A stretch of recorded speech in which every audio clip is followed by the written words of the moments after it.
Hey everyone, and welcome to our instructional video on the muzzle velocity temperature table. The MV-Temp Table is a tool that you'll find in AB Quantum as well as the devices, and it's really a calibration tool that allows you to have your muzzle velocity automatically adjusted for changes in temperature. So the nitrocellulose that you find in gunpowder is actually temperature sensitive, and as it warms up it has more energy, and so your muzzle velocity increases, and as it gets colder it has less energy essentially on a chemical level, and so your muzzle velocity decreases. So because of that, it's really good to have a method for managing that muzzle velocity shift from hot to cold, and you can do that using the muzzle velocity temperature table. And in this video, we're going to go over where it is, how to use it, how to input entries into it, and that kind of thing. So without further ado, here we are in AB Quantum. Do note that if you build a profile in AB Quantum, you can send this muzzle velocity temperature table capable profile to the devices. If that device doesn't have that feature, it's still safe to send it to that device because it's inside the core, meaning that data will be retained even if it's not been activated or used. And if it has been activated or is usable on that device, then even better. So here I am, I'm inside of a gun profile here, and the muzzle velocity temperature table is here near the bottom. You can see we have an on-off switch, and I don't have any entries, so it's going to give us an error, but we have an on-off switch and the ability to add and delete rows. So if I were to click, you can see we can add up to 6, and if I click the X over here, or tap on the X, you'll see we can delete them. You can delete them in any order. It doesn't really matter. Some key notes when using the muzzle velocity temperature table. Number one is that you should have a minimum of 3 entries before you turn it on. If I only have 1 entry, I can turn it on and off, as you can see there, off and on. However, it's really best to have 3 entries. Muzzle velocity shift with temperature is not a linear gradient, it's a bell curve. You're going to find there are places where the muzzle velocity is more stable and has less of a shift, and places where it's less stable. And this is usually at the outer extremes of our normal environmental temperatures. Some ammunition is actually designed for colder weather. Biathlon ammunition is designed for colder climates. Some of the ammunition we had overseas was designed for warmer climates. So that bell curve will be different for different gunpowders, essentially. And also, with that being said, not all gunpowders react the same. Flake powders are more sensitive to temperature change. Stick powders are less sensitive to temperature change. Flake and ball powders are commonly used in manufactured ammunition. So if you're using pre-manufactured ammunition, in some cases you'll find it's less temperature stable, so the muzzle velocity temperature table becomes more important. If you're a hand loader, it's still important, but you'll see that that tends to be more stable. Stick powders are more stable. They're less temperature sensitive. So in those cases, you don't quite need to build as much of a table, but also your powder's temperature sensitivity will change from lot to lot. So just because I've built this table up and I understand what my muzzle velocity shift is doing with this current lot of either loaded ammunition or powder, it doesn't matter. When I switch to a new lot or buy more of it, it's very likely that there might be some minor differences. So with that being said, it's important to not only build this table out, but to manage it properly. So keep those things in mind when you're using it and as you move forward through using this calibration tool.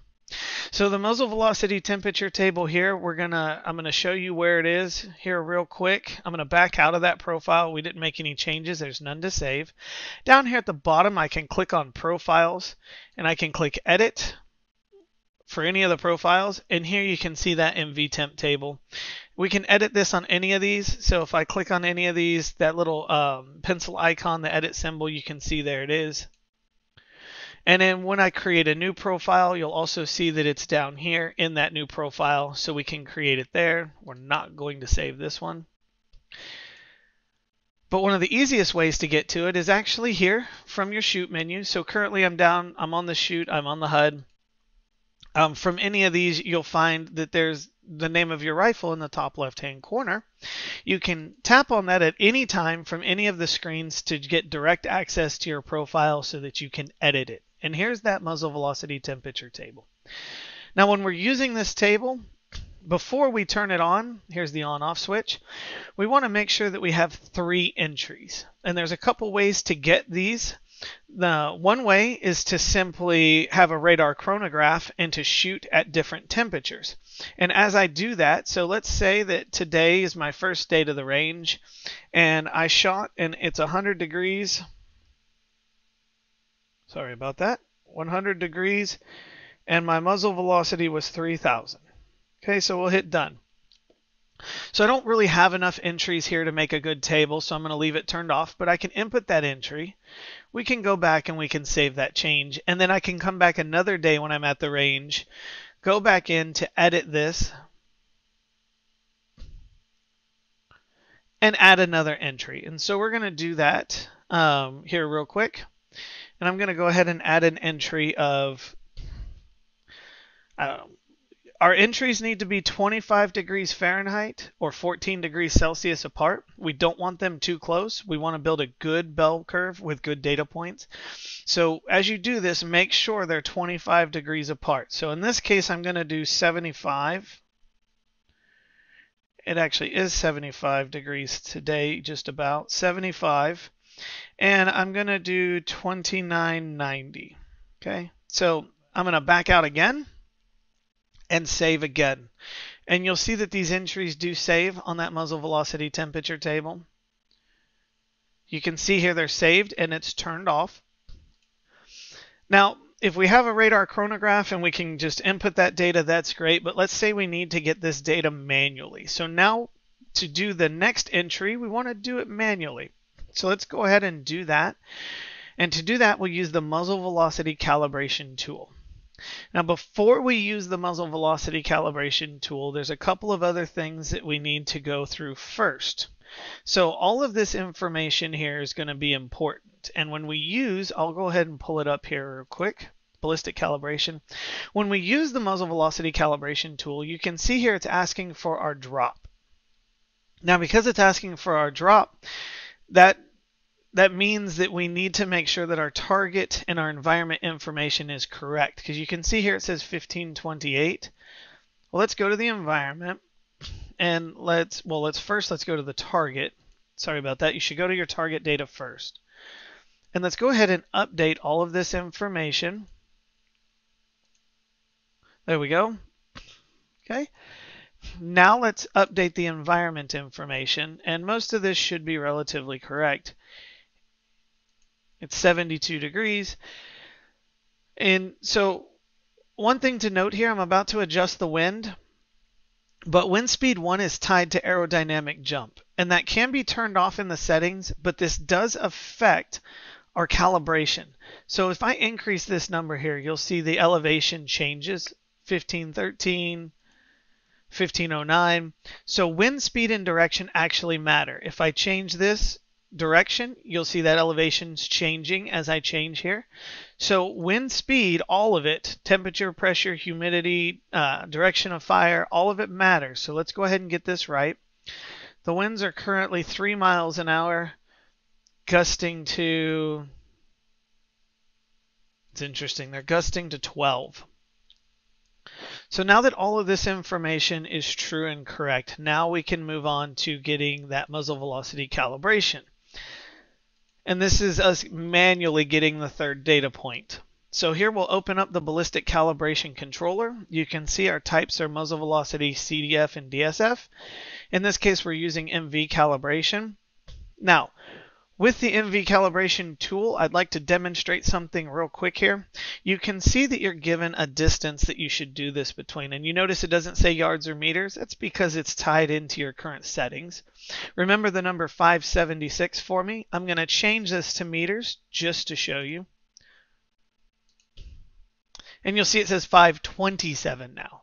So you can see that it's actually not giving you a unit because it's basing it off of this unit that you already have in your settings. Let's go ahead and go back to yards.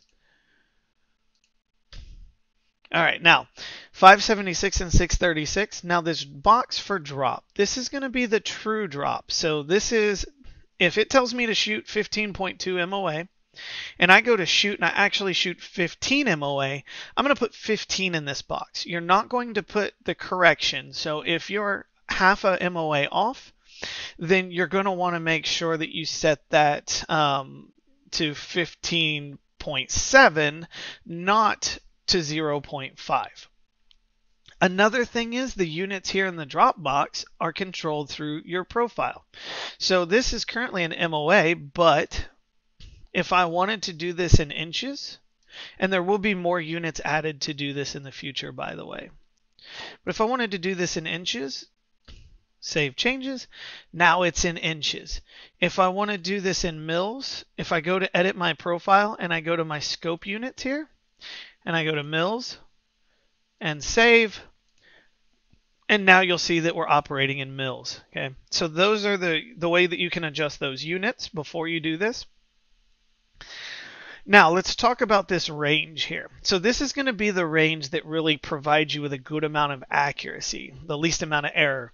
And I'm going to demonstrate this by performing this test at the range it suggests and then at close range. You do not have to do this at the range that it suggests here.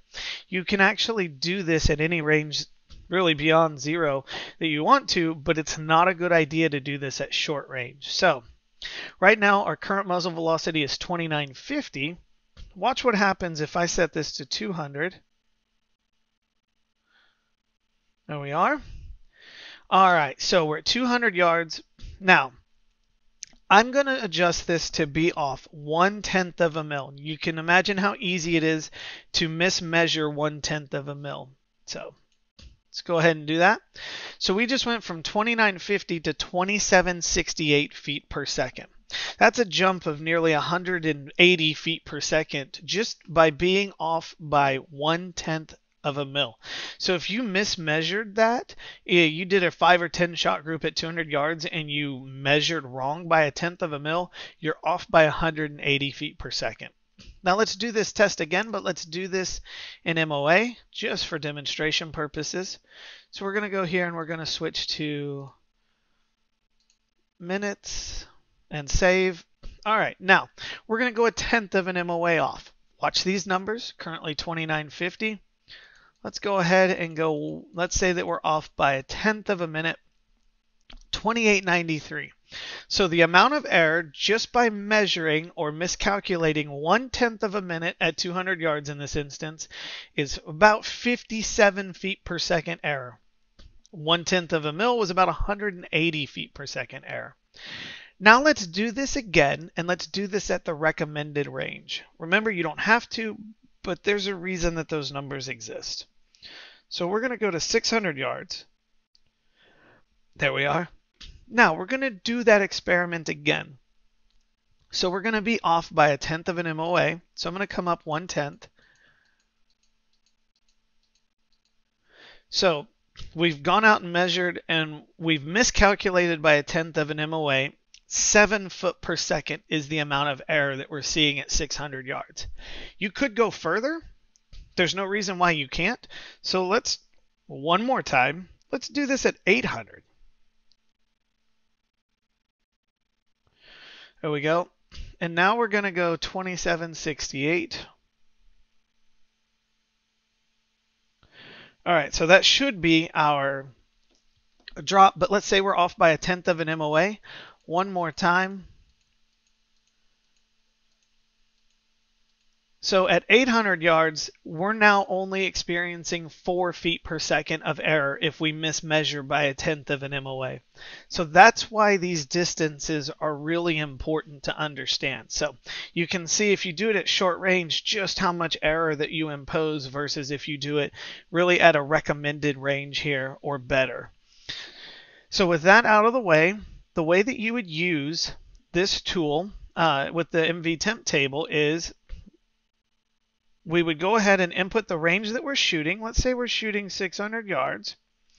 And then we're going to input the true drop. So at 600 yards, we should see 15.21 elevation. But let's just say that our elevation was actually 15. So it's going to give us a calculated muzzle velocity here. Our calculated muzzle velocity is 2966. Current temperature is roughly 70 degrees outside, 67 degrees. We cannot use the apply button here because this applies the muzzle velocity to the gun profile's muzzle velocity slot. In this instance, we need to take this number in the current temperature and we need to manually input it because we're doing a manual entry. So we go up here, 2966. We click to edit and we're going to add, we're actually almost at this temperature, but at 70 degrees, at 67 degrees, we got 2966. There we go. So that's how you would manually gather that information to input it into the temperature table, and all of really the more important intricacies of gaining that data through using the MV calibration. Now I said we should have 3 entries here to use this tool, so let's go ahead and add a 3rd entry. And we'll do 30 degrees and we'll do 2950. Okay, so now we have 3 good entries here. One more thing to show you before we turn this on is what's going to happen when we do. So currently, let's go ahead and close this scope tab. Currently, we can edit our muzzle velocity. But when we turn the table on, we can no longer edit that muzzle velocity. And that's because the temperature table has taken over.